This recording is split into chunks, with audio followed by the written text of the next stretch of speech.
If you click on the canvas and a color adjustment opens, for example Levels, the reason for this happening is that Levels was the last used tool.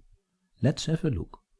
I press Ctrl L to do a Levels adjustment and click on OK.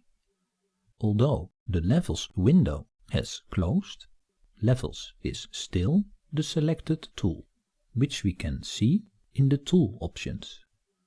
So if I click on the canvas, Levels reopens.